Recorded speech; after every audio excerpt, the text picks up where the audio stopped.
Genius, welcome back to my channel. So genius, हम discuss कर रहे थे सीए फाइनल एएफएम का सिक्योरिटी वैल्यूएशन चैप्टर, जिसमें अब अपन करेंगे प्रैक्टिकल क्वेश्चन नंबर 12। तो चलिए पहले इसे अच्छे से रीड करते हैं। Following financial data are available for PQR limited for the year 2008। तो एक कंपनी है और उसका हमें कुछ डाटा दे रखा है, कौन से ईयर का? 2008 का। और ये सारा जो डाटा दे रखा है वो इन लैक्स में दे रखा है। ओके, क्या क्या गिवन है? 8% डिवेंचर्स, 10% बॉन्ड, इक्विटी शेयर्स जिसका फेस वैल्यू है 10 ईच। तो यहाँ से हमारे नंबर ऑफ शेयर्स आराम से कैलकुलेट हो सकते हैं। बताओ नंबर ऑफ शेयर्स क्या होते हैं? जो भी हमारा इक्विटी का टोटल अमाउंट होता है उसके फेस वैल्यू से डिवाइड कर दो, तो आ गया 10। 10 क्या होगा? ये 10 लाख। तो यहाँ से हमारे नंबर ऑफ शेयर्स आ गई। ठीक है, ये बाद में काम आएंगे, याद रखना। 10 लाख नंबर ऑफ शेयर्स है। कैसे आया? अमाउंट को डिवाइड कर दिया फेस वैल्यू से। आगे देखते हैं क्या क्या दे रखा है। Reserve and surplus 300, total assets दे रखे हैं 600, एसेट टर्नओवर रेशियो दे रखा है 1.1। दोनों का आपस में रिश्ता है, याद रखना, टोटल एसेट्स और एसेट टर्नओवर रेशियो। आगे क्या दे रखा है? Effective interest rate. ये इस क्वेश्चन में अलग चीज है, ध्यान रखना। इफेक्टिव इंटरेस्ट रेट, अगर आपने कभी इसको यूज नहीं किया हो तो आज इसका समय है यूज करने का। आगे क्या क्या दे रखा है? इफेक्टिव टैक्स रेट 40%, ये तो डायरेक्ट टैक्स रेट दे रखा है। Operating margin 10%। मार्जिन का मतलब क्या होता है? प्रॉफिट, यानी कि ऑपरेटिंग प्रॉफिट रेशियो दे रखा है 10%। Dividend pay out ratio 16.67। मुझे बताओ, जब पे आउट है तो वो किस पे लगता है? वो लगता है अर्निंग पर। ठीक है, क्योंकि अर्निंग में से ही तो पे करेंगे डिविडेंड, तो वो लगता है अर्निंग पर। अगर यील्ड दे रखा हो तो वो मार्केट प्राइस पर लगता, और अगर खाली रेट ऑफ डिविडेंड दे रखा हो तो वो इक्विटी के अमाउंट पर, यानी कि फेस वैल्यू पर लगता। ठीक है, लेकिन यहाँ पर वर्ड पे आउट दे रखा है, ध्यान रखो। पे आउट किस पर लगता है? Earning per. यानी कि हमें अगर डिविडेंड कैलकुलेट करना है तो अर्निंग का 16.67। आगे देखो क्या दे रखा है। Current market price of share, अभी मार्केट में प्राइस क्या चल रहा है इस शेयर का? 14 रुपीज। आगे required rate of return of investor, simple शब्दों में बोलूँ तो कितना गिवन है? 15%। तो यहाँ पर बस इंफॉर्मेशन ही इंफॉर्मेशन है। क्वेश्चन की रिक्वायरमेंट क्या है भाई? उसके लिए हमें आगे चलना पड़ेगा। यहाँ पर है एक नहीं, दो नहीं, बल्कि चार चार क्वेश्चन की requirement. You are required to first draw income statement for the year, बना लेंगे, कोई दिक्कत नहीं है इनकम स्टेटमेंट। दूसरा, calculate sustainable growth rate of earning, growth rate निकालनी है, second requirement. Third, calculate the fair price of the company share using dividend discount model. इतने सालों से हम डिविडेंड डिस्काउंट मॉडल ही तो यूज करते आ रहे हैं, प्राइस कैलकुलेट करना है, थर्ड रिक्वायरमेंट है। हो जाएगा, बहुत आसान है। Fourth, what is your opinion on investment of the in the company share at current price. यानी कि यहाँ पर जो हम प्राइस कैलकुलेट करेंगे उसको आपको मार्केट प्राइस से कंपेयर करना है और फिर अपना ओपिनियन देना है। ठीक है, कि इन्वेस्टर्स को परचेज करना चाहिए, सेल करना चाहिए, या क्या करना चाहिए। ठीक है, यहाँ पर वो इन्वेस्टमेंट की पूछ रहा है, तो यानी परचेज करना चाहिए या नहीं, वही पूछ रहे हैं, बता देंगे, कोई दिक्कत नहीं है। तो फोर्थ रिक्वायरमेंट है ओपिनियन बताना है। ठीक है, पहला इनकम स्टेटमेंट, दूसरा ग्रोथ रेट, तीसरा प्राइस और चौथा ओपिनियन। क्वेश्चन की टोटल 4 रिक्वायरमेंट है, चारों ही बहुत इजी है। अगर आपको ये थोड़ा भी क्वेश्चन दिक्कत भरा दे रहा है तो बिल्कुल भी डरने की जरूरत नहीं है, क्वेश्चन बहुत आसान बनाएंगे। चलिए फटाफट से कॉपी और पेन निकालते हैं और प्रैक्टिकल क्वेश्चन नंबर 12 को भी आसान बनाते हैं।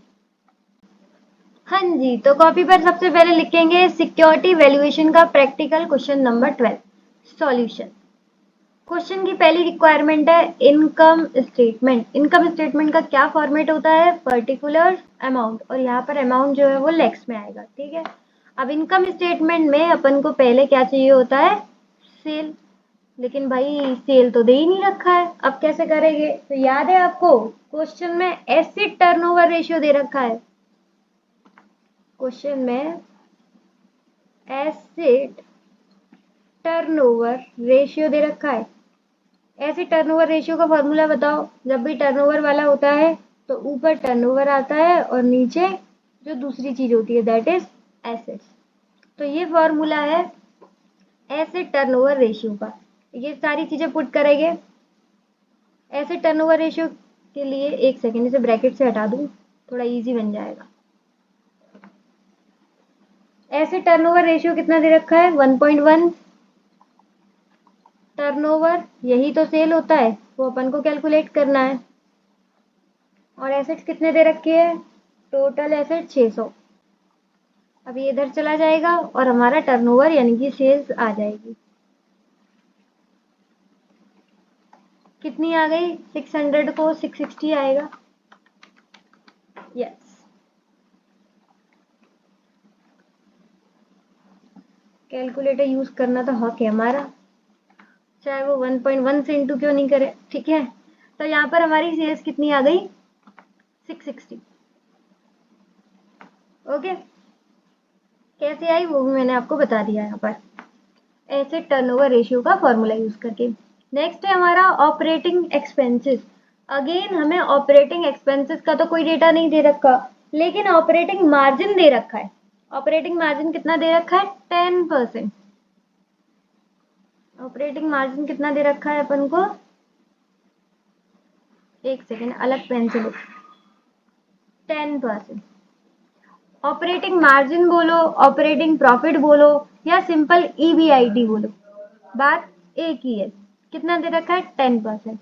और ऑपरेटिंग मार्जिन, ऑपरेटिंग प्रॉफिट या ईवीआईटी, ये तीनों की तीनों चीजें एक ही है, जो कि किस पर कैलकुलेट होती है, सेल्स पर। ये आपको सिंपल रेशियो के फॉर्मूला पता होंगे तभी ये क्रैक कर पाओगे। ठीक है, ये किस पर दे रखी होती है, सेल पर। यानी कि सेल हमारे पास है 660, सेल है हमारे पास 660 और ऑपरेटिंग मार्जिन रेशियो में दे रखा है 10%। इसका मतलब 660 का 10% कमा रहे हैं, तो ये आ गया 66। ठीक है, ये आ गया 66 और ये 66 आ गया, यानी कि ऊपर का बैलेंसिंग फिगर आ जाएगा। बैलेंसिंग फिगर कितना होगा, ये 10% है तो ये हो गया 90%। तो इसको भी 90% लगा लेते हैं, 660 पे 90% 594। ठीक है, बैलेंसिंग फिगर सिंपल है। अभी तक का इनकम स्टेटमेंट, सेल्स में से ऑपरेटिंग एक्सपेंसेस माइनस किए, आ गया ऑपरेटिंग प्रॉफिट। यहाँ पर सेल्स जो है वो हमने एसेट टर्नओवर रेशियो की मदद से कैलकुलेट किया है और ऑपरेटिंग मार्जिन हमें डायरेक्टली गिवन था 10%, जो कि हमने सेल पर लगा दिया। और जो ऑपरेटिंग एक्सपेंसेस है वो बैलेंसिंग फिगर आ गया। तो तीनों फिगर कैसे कैलकुलेट किए वो मैंने आपको एक बार फिर से बता दिया। अब तो बहुत सिंपल होने वाला है। ईबीआईटी आ गया हमारा 66।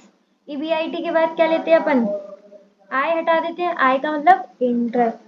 अब यहाँ पर इंटरेस्ट वाली कौन कौन सी चीजें हैं, दो चीजें हैं इंटरेस्ट वाली, एक है डेट और एक है बॉन्ड, मतलब डिवेंचर और बॉन्ड्स। डिवेंचर कितना दे रखा है अपन को 125 और बॉन्ड्स कितना दे रखा है 50, यानी कि टोटल हमारे पास डेट कितना है 175। ध्यान रखो इन दोनों की इंडिविजुअल इंटरेस्ट रेट भी दे रखी है, डिवेंचर्स पे 8% और बॉन्ड्स पे 10%। लेकिन जब भी आपको क्वेश्चन में इफेक्टिव इंटरेस्ट दे रखा हो, ईआईआर दे रखा हो, तो आपको उसी को कैलकुलेट करना है, उसी को प्रायोरिटी देनी है। इनकी जो इंडिविजुअल इंटरेस्ट रेट दे रखा है उनको नहीं कंसीडर करना है। इस पर आपको क्या लगाना है, दोनों पर ईआईआर, इफेक्टिव इंटरेस्ट रेट, जो कि कितना गिवन है, जो दे रखा है 8%। तो 175 पे लग जाएगा 8%, 14 लैक्स। ये आ गया हमारा 14 लैक्स। समझ में आ गया कैसे आया, इस तरीके से। ठीक है, अब 66 हमारा ईबीआईटी था, जिसमें से हमने 14 इंटरेस्ट माइनस कर दिया, तो ईबीटी आ गया हमारा 52। ईबीआईटी में से आय हट गया तो क्या बचा, ईबीटी, यानी कि अर्निंग बिफोर टैक्स। अब लगेगा हमारा टैक्स रेट। टैक्स रेट भी डायरेक्ट गिवन था 40%, लगा देते हैं फटाफट 52 पे 40%। ये आ गया 20.8।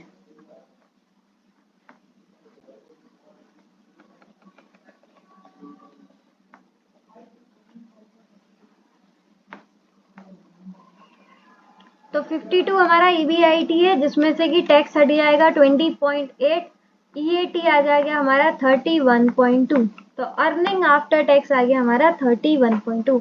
अर्निंग आफ्टर टैक्स किसके लिए बचेगा? इक्विटी शेयर होल्डर्स वालों के लिए। तो इसमें से अपन क्या देंगे? Dividend. Dividend pay out ratio कितना दे रखा था?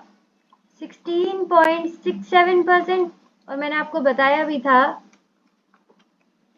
कि डिविडेंड जब पे आउट रेशियो दे रखा हो तो वो किस पे लगता है? अर्निंग। और अर्निंग कितनी है हमारी? 31.2। तो डिविडेंड कितना लग जाएगा? 16.67%।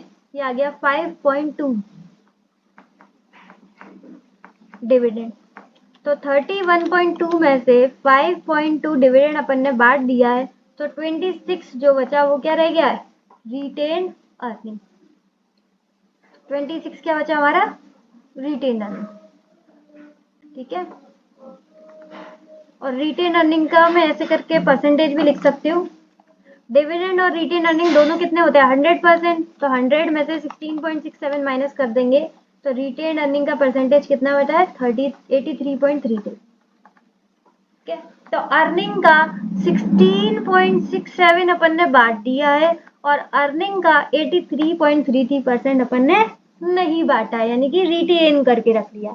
समझ में आ रहा है? इनकम स्टेटमेंट आधे से ज्यादा कैलकुलेशन तो आपकी इनकम स्टेटमेंट में ही हो जाएंगी, बाकी सब सिंपल है। यहां तक बोलो कोई दिक्कत? सिंपल करा है। सेल में से ऑपरेटिंग एक्सपेंसेस माइनस करके ईबीआईटी, तीनों का कैलकुलेशन मैं पहले बता चुकी हूँ। ईबीआईटी में से इंटरेस्ट हटाना है, और इंटरेस्ट में ध्यान रखना है ईआईआर लगाना है, इफेक्टिव इंटरेस्ट रेट को मैं हाईलाइट भी कर देती हूँ। तो दोनों का अमाउंट प्लस कर दो, जो भी हमारा बाहर का पैसा है, डेट और बॉन्ड्स, उन दोनों को प्लस करके उस पर 8% का ईआईआर लगा देंगे, इंटरेस्ट। उसके बाद ईपीटी आ जाएगा, उसमें टैक्स लगा दो, ईएटी आ जाएगा। ईएटी यानी कि जो अर्निंग किसके लिए बचती है? इक्विटी वालों के लिए। उसमें या तो वो बांटेंगे या तो वो नहीं बांटेंगे। बांट दिया हमने डिविडेंड 16.67% और नहीं बांटा हमने रिटेन अर्निंग 83.33%। बस यहाँ तक आपको करना है, इससे ज़्यादा तो कुछ करेंगे नहीं। ये हो गया हमारा इनकम स्टेटमेंट। उम्मीद है आपको भी समझ में आ गया होगा। नेक्स्ट है हमारा क्वेश्चन की second requirement, that is growth rate. Growth rate का फॉर्मूला क्या होता है? G is equal to b into r. अब यहाँ पर B का मतलब क्या होता है? रिटेंशन रेशियो, जो कि हम ऑलरेडी निकाल चुके हैं, 83.33। तो इसे अगर मैं पॉइंट्स में लिखूं डेसिबल में, एक सेकेंड, क्या परसेंटेज हटा के मैं सिंपल लिख रही हूँ, 0.8333, 83.33% मैंने लिख दिया रिटेंशन रेशियो। दूसरा होता है हमारा आर। आर का मतलब क्या होता है? Return on equity. ये अपन को क्वेश्चन में नहीं गिवन था, तो ये कैलकुलेट करना पड़ेगा। इधर आ जाओ। आर कैलकुलेट करना है, यानी कि return on equity. Return on equity का मतलब क्या होता है? कि हमारे इक्विटी वालों को कितना मिला, कितना कमाया। तो नीचे लिख देंगे बेस में इक्विटी, और इक्विटी वालों के लिए क्या पैसा होता है? ईएटी। ठीक है, इसी के पेन से कर देती हूँ, यानी कि पर्पल। ईएटी हमने थोड़ी देर पहले ही कैलकुलेट किया था, ऊपर देखना कितना था, 31.2। ठीक है। और इक्विटी हमारे पास कितना है? यहाँ पर गलती मत करना 100 लेके। इक्विटी का मतलब होता है शेयर होल्डर के फंड, वो इक्विटी शेयर्स भी होते हैं और रिजर्व एंड सरप्लस भी होते हैं, यानी कि 100 प्लस 300 आएगा। यहाँ पर बहुत लोग गलती कर देते हैं भाई, ध्यान देना। 31.2 डिवाइड बाय 400 कर देंगे, इंटू 100, ये आ गया 7.8%। और सिंपल लिखूँ तो 31.2 डिवाइड बाय था तो 0.078। ठीक है, दोनों में लिख सकते हो, परसेंटेज भी यहाँ कर दी। ये आ गया हमारा रिटर्न ऑन इक्विटी। तो आर भी अपन को मिल गया 0.078। बी हमें इनकम स्टेटमेंट से मिल दिया, और आर अपन ने यहाँ से कैलकुलेट कर दिया। ठीक है, अब क्या बस इंटू कर दो फटाफट, 0.8333। ये आ गया 0.0649। ठीक है, यानी कि राउंड ऑफ हो जाएगा, और अगर मैं इसे लिखूं परसेंटेज में तो इंटू 100 कर दो, बस परसेंटेज में आ जाएगा 6.5। कितना आ गया? 6.5। तो ये हो गई हमारे क्वेश्चन की second requirement, that is growth rate. कितना आ गया? 6.5%। आगे बढ़े, सिंपल है यहाँ तक। Growth rate b into r, b का मतलब रिटेंशन दे दियो, आर का मतलब return on equity. Return on equity कैसे कैलकुलेट करते हैं मैंने आपको वो भी बता दिया। जो भी इक्विटी वालों को रिटर्न मिलता है वो ऊपर लिखना है और इक्विटी नीचे लिखना है। ओके, नेक्स्ट है हमारा क्वेश्चन की third requirement, fair price of company share. और कौन सा फॉर्मूला लगाना है आपको? Dividend discount model. उसके अलावा तो कुछ आता ही नहीं हमें, हर बार डिविडेंड डिस्काउंट मॉडल ही लगाते हैं। तो डिविडेंड डिस्काउंट मॉडल से अपन को क्या कैलकुलेट करना है? प्राइस। क्या फॉर्मूला होता है? Price is equal to D1 upon KE minus G। यहाँ पर D1 अपन को नहीं पता, लेकिन KE पता है। KE कितना गिवन था क्वेश्चन में? लास्ट में याद है? बिल्कुल लास्ट में दे रखा था 15%। और ग्रोथ रेट अभी अभी कैलकुलेट करा है 6.5%। तो नीचे का काम तो हो गया, ठीक है। ऊपर का यानी कि D1 कैलकुलेट करना है, तो D1 के लिए इधर आ जाएंगे। D1 के लिए सबसे पहले अपन को चाहिए डिविडेंड पर शेयर, क्योंकि ऊपर जो हमने इनकम स्टेटमेंट में डिविडेंड निकाला है वो टोटल निकाला होगा, याद होगा आपको। देखो ये EAT हमारी टोटल थी और इस पे अपन ने लगाया था 5.20। नीचे आ जाएंगे, एक सेकेंड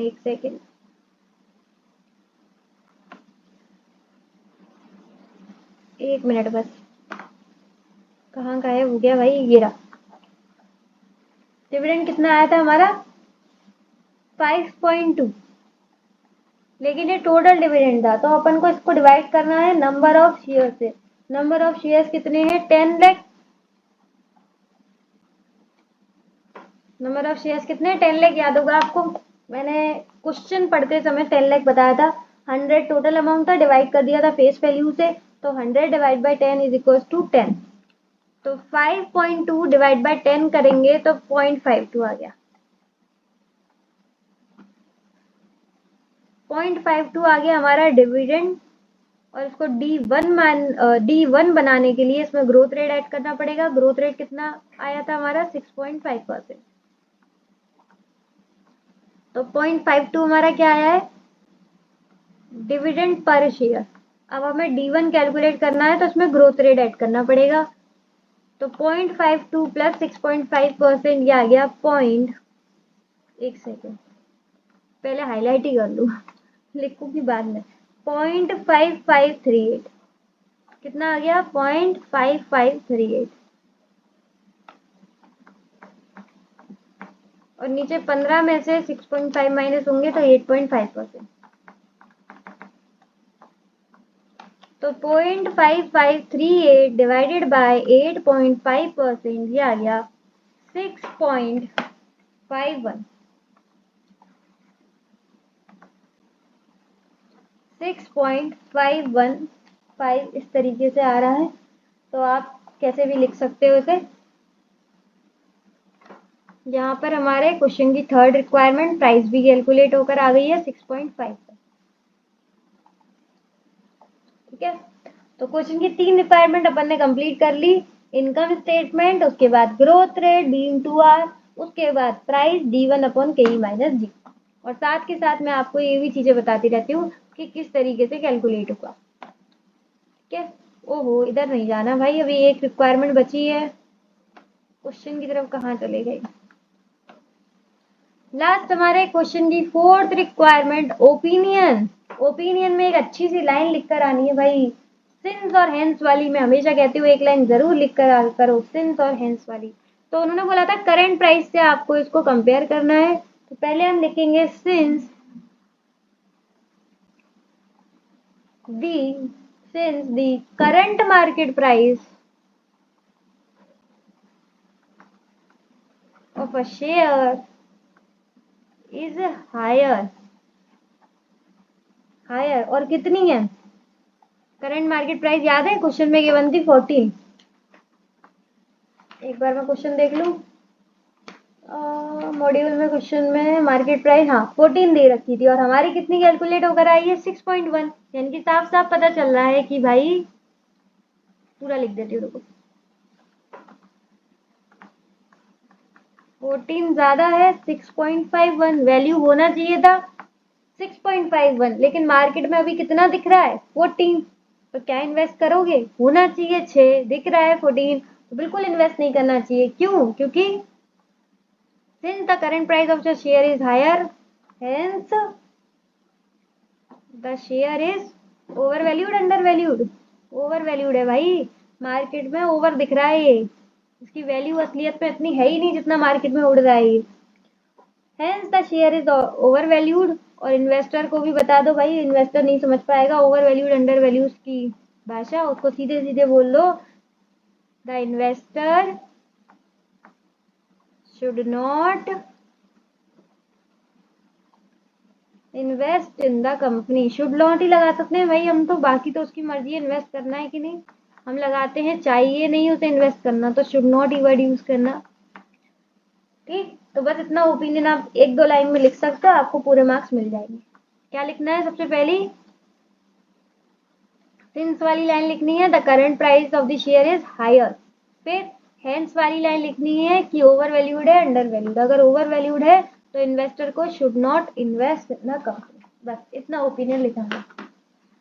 तो चारों क्वेश्चन की रिक्वायरमेंट हमने बहुत ही आसानी से सॉल्व कर ली है, उम्मीद है आपको भी उतनी आसानी से समझ में आई हो। तो कमेंट सेक्शन में अपना फीडबैक जरूर दे देना, बाकी लाइक शेयर एंड सब्सक्राइब कर देना वीडियो अच्छी लगी हो तो। आज के लिए बस इतना ही, इसी के साथ इसी तरीके से खुश रहिए, मुस्कुराते रहिए, मिलते हैं नेक्स्ट वीडियो में, तब तक के लिए bye bye, be happy always.